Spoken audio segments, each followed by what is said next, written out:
Business में दुआएं बहुत मिलती है।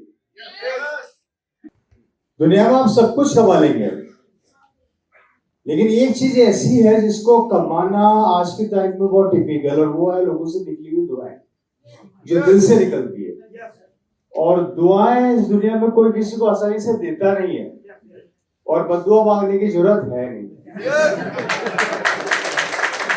वो ऑलरेडी मिल जाती है या नहीं?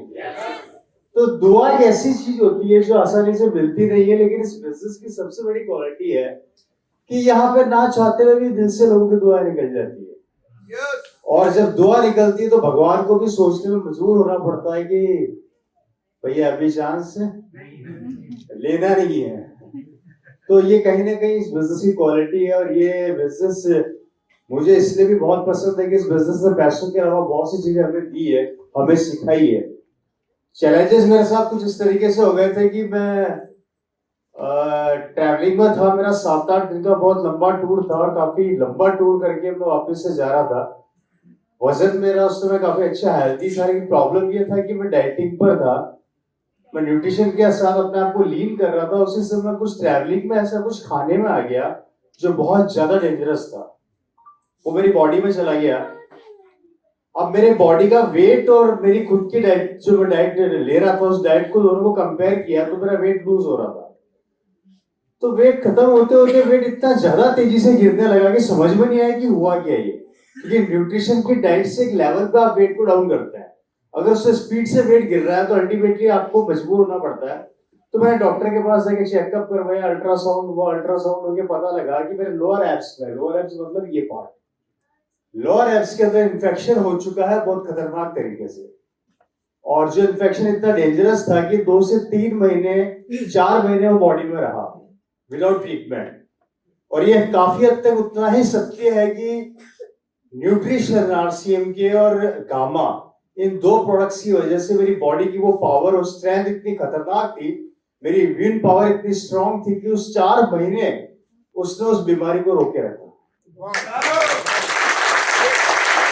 लेकिन न्यूट्रिशन है, मेडिसिन तो है नहीं। इट्स जस्ट लाइक न्यूट्रिशन, वो कब तक फाइट करेगा? उसने फाइट किया, और जहां तक रोक सकता था कवच के रूप में उसने काम किया। डॉक्टर को दिखाया तो ये पूरा डैमेज हो चुका था। और प्रॉब्लम है कि जो भी खाते हैं ऑब्वियसली आपके एप्स, मतलब हिंदी में बोलूं तो आंतों के अंदर से निकल के ही बॉडी को डिस्चार्ज करती है। अब वो जो भी मैं खाता वो वहां पे जाकर अटैक करता, सीधा अटैक होने की वजह से वो जगह मेरी डैमेज होती जा रही थी, मेडिसिन काम नहीं कर रहा था। तो समझ में नहीं आ रहा था क्या करें। फिर मैंने जयपुर दिखाया, जयपुर से ट्रीटमेंट नहीं हुआ, उसके बाद दिल्ली मैंने आके ट्रीटमेंट लिया। 7 मई को शायद आपको याद होगा कि आप सब लोग जब इस प्रोग्राम में बैठे हुए थे, उस समय मैं हॉस्पिटल में एडमिट था, और लगभग 15 दिन में एडमिट रहा। वहां से फिर ट्रीटमेंट चालू हुआ, वापस से स्टार्ट हुआ, डॉक्टर ने उसको कवर करना स्टार्ट किया, डॉक्टर दिन रात एक किया, मेहनत करी, और धीरे धीरे अभी रिकवरी की ओर मैं बढ़ रहा हूँ। वजन मेरा 62 पर आ गया था, अभी मेरा जो वेट है वो लगभग 74-75 वापस आया है।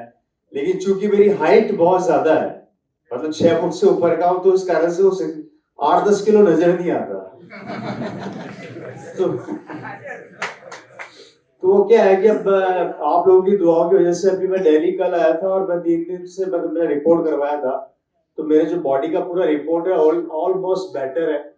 डॉक्टर खुद आश्चर्य कर रहे हैं कि शायद ये बात मुझे बोलनी चाहिए नहीं बोलनी चाहिए कि 28 साल 25 साल के लड़के की तरह आपकी बॉडी के फंक्शन इस समय काम कर रहे हैं। जो चैलेंजेस बने वो बने हैं, धीरे धीरे रिकवर में कर जाऊंगा, आप लोगों की दुआएं और प्यार रहा इसलिए। और कभी कभी पतला होना भी ठीक रहता है, अब यू नहीं तो यू से है नहीं। चलिए, तो इसलिए ज्यादा परेशान ना हो, और मैं हकीकत में दिल से आप सबका बहुत शुक्रगुजार हूं कि आप लोगों ने मेरे लिए इतना बोला, इतना सोचा, कुछ भावनाएं आपके दिल में रही, तो उसके लिए आपके दिल में अगर ऐसा आया कि मुझे पतला लगा और आपने उसे विचार किया, तो ये मेरा सौभाग्य है कि मेरी टीम मुझे इतना प्यार करती है।